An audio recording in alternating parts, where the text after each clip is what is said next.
There's a lot of resources to cover, so let's jump in. Parts are a currency that you spend to refill your hardware and get upgrades to your character, weapons, and abilities. It's most used in refilling your equipment, such as blast grenades.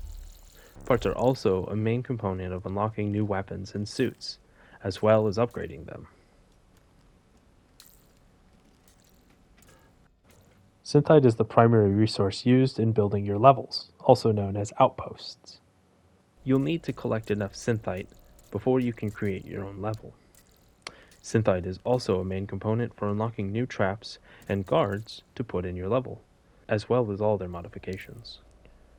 You'll want to carefully balance spending synthite, as not only do levels take synthite, but the traps and guards that make them more dangerous and more profitable also cost synthite.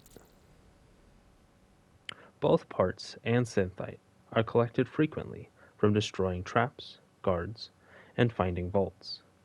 You keep these even when you leave a mission midway, so don't be afraid to do a little farming when you need just a few. In addition, any raiders that is felled by your traps will also drop a small amount of parts in synthite. But the real reason you would want to build an outpost is so that you can collect Genmat passively on your own. Now, I'm going to get into that, but it's going to get complicated, so bear with me. You will notice that both raidable levels and outpost levels have a symbol next to them. You may also notice that each one of the merchants around your base share a symbol with the mission types. Now, each advisor, each merchant, each little character in your hub has a personal level. That level increases the unique buff boost that they give you. So, to walk that back, every time you do a mission, that mission is assigned to an advisor. Before you purchase a extraction site, you can see what advisors it's going to generate Genmat for. And after you purchased it, trapped it up, and activated it, it will passively earn Genmat for that advisor. Both methods, raiding and building, will earn you Genmat that will then increase the buff duration for the advisor that it's assigned to. And I'll get more into what each advisor's boost does in just a second. But first I wanted to touch on a couple things. So first of all, normal, dangerous, and brutal missions will give you different payouts based on their difficulty. So you got to keep that in mind when you go to play a mission.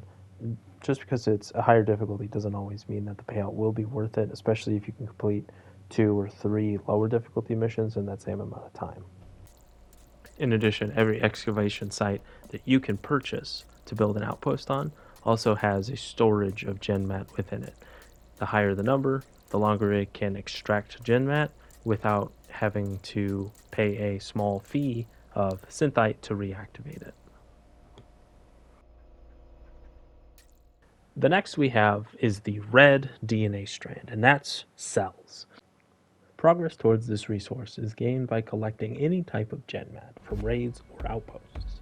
The amount you collect will be processed, and upon filling up the bar, you will receive an amount of cells based on how much Genmat you've collected during that week. The more you collect during the week, the more bountiful the reward will be. Now I'm going to go over what each advisor's boost does and what it affects. So, starting with the hardware advisor, she increases how much Genmat you get during a raid. The traps advisor increases how much synthite you get. The weapons advisor increases how many parts you get.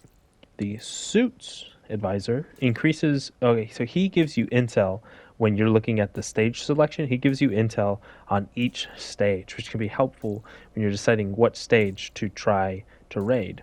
And the guards advisor, he increases how much prestige you get from defeated players in your own bases. In my opinion, the trap advisor, the weapons advisor, and the hardware advisor have the best buffs because they directly affect how much resource you obtain. The trap advisor is obviously more geared towards outpost building, and the weapons advisor is more geared towards raiding, as they'll both give you parts that feed directly into improving your capabilities in those areas. And the hardware advisor increases the Genmat you collect from raids, which in turn levels up your advisors faster and making you speed through their progression and get that duration longer sooner. And that's going to do it for this video. I hope I covered everything. I hope this helps. I know the resources really confused me in the beginning, so I'm just putting out this video to help anybody who's getting a little bit lost by these resources that they really don't explain much. But that's it for this video. Thank you so much for watching, and have fun out there.